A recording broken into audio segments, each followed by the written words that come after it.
The next speaker on the list is the International Service for Human Rights. You have the floor. Thank you, Mr. Vice President. We welcome the High Commissioner's statement and the invaluable work that she and the dedicated staff of the office undertake. Throughout her term, the High Commissioner sounded the alarm bell on abuses, provided protection to victims, and pursued accountability for perpetrators.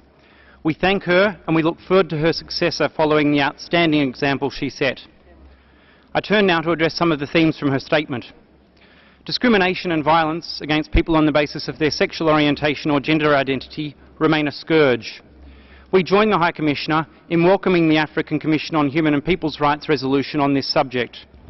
The time has now come for this Council to follow up on its own resolution 17/19 by mandating a special procedure or establishing a process to systematically monitor and report on violations against LGBT persons and advise states as how to best respect and protect universal rights.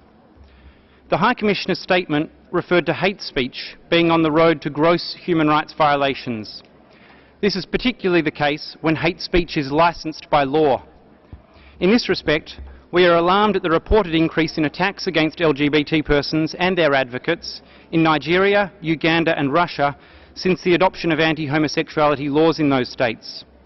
We implore other states which may be considering such bills, such as Kenya, Tanzania, Liberia and Kazakhstan, to desist from doing so. Mr. Vice President, civil society activists and human rights defenders continue to experience intimidation and reprisals for engaging with the UN. Since the last session alone, we have received reports of reprisals against human rights defenders from Vietnam for their engagement with the UPR and Russia and China for their engagement with the treaty bodies.